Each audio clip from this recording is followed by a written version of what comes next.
ঘরেই যদি নামি দামি রেস্টুরেন্টের মতো পিৎজা বানিয়ে খাওয়া যায় আরও এত কম খরচে, তাহলে নামি দামি রেস্টুরেন্টে গিয়ে গাদা গাদা টাকা খরচ করার কি দরকার বলেন।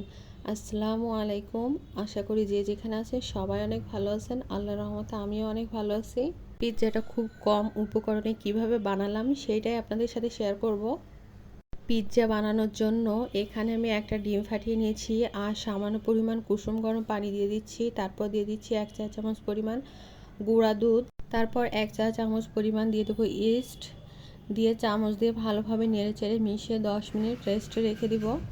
এর মধ্যে ইস্টটা অ্যাক্টিভ হয়ে যাবে আর এটাকে খুব ভালো করে নেড়েচেড়ে মিশিয়ে রেখে দিতে হবে। যাই হোক, তারপরে 10 মিনিট পর ফিরে আসলাম আর এখানে দিয়ে দিচ্ছি 1 কাপ পরিমাণ ময়দা, মানে আমার ছোটো কাপে 2 কাপে 1 কাপের সমান দিয়ে একটু চামচ দিয়ে মেশানোর চেষ্টা করতেছিলাম। তারপর দেখলাম হচ্ছে না, তারপর হাত দিয়ে ভালো করে নেড়েচেড়ে মেখে রেখে দিয়েছি।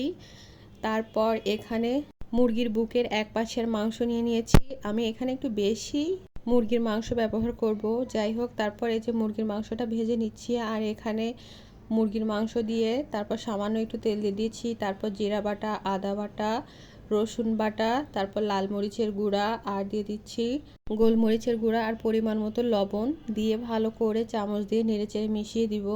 যাই হোক, কেউ চাইলে এখানে একটু সসও দিয়ে দিতে পারেন, মানে আর কি সয়া সস। তারপরে যে আবারও নেড়েচেড়ে মিশিয়ে নিচ্ছি আর এর মধ্যে চিকেনটা কিন্তু আমার একদমই রেডি হয়ে গেছে। আর এখানে দেখুন ময়দাটা ফুল একদম 3 ডাবল হয়ে গেছে। তারপর এই যে হাত দিয়ে ভালো করে একটা মিশিয়ে একটা বড় রুটি আকারে বানিয়ে নিচ্ছিলাম। তারপরে নিয়ে পিৎজা বানানো মোল্ডের উপরে রেখে হাত দিয়ে চেপে চেপে একটু বসিয়ে দেওয়ার চেষ্টা করছিলাম আর কি।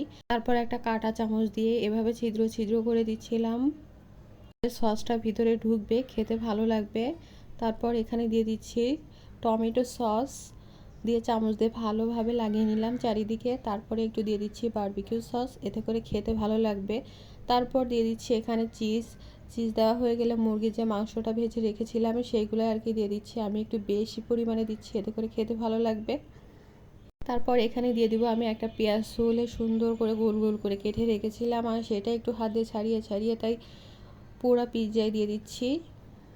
আমার ঘরে সসেস ছিল না, তার কারণে আর কি সসেসও দেইনি, অলিভও দেইনি, যা যা ছিল তাই দিয়ে দিয়েছি। আর উপরে তারপর দিয়ে দিচ্ছি বেশি করে চিজ দিয়ে দিচ্ছি, এতে করে খেতে ভালো লাগবে। তারপর এই যে উপর দিয়ে একটু অরিগানো দিয়ে দিচ্ছি, কেউ চাইলে নাও দিতে পারেন। আর দেখুন এখনই কত সুন্দর লাগতেছে দেখতে। এরপর আমি মাইক্রো ওভেনে 200 ডিগ্রি তাপমাত্রায় 15 থেকে 20 মিনিটের জন্য বেক করে নিব। এর মধ্যে কিন্তু হয়ে যাবে, আস্তে আস্তে কিন্তু ফুলে উঠতেছে রুটিটা। আর দেখুন এর ফাইনাল লুক কতটা সুন্দর হয়েছে। আর এটা কিন্তু নামি দামি রেস্টুরেন্টের থেকেও অনেক বেশি স্বাদ ছিল এটা। যাই হোক, ভিডিওটি ভালো লাগলে অবশ্যই লাইক, কমেন্ট, শেয়ার করে পাশে থাকবেন। আবারও দেখা হবে কোনো এক ভিডিওতে। আল্লাহ হাফিজ। আসসালামু আলাইকুম।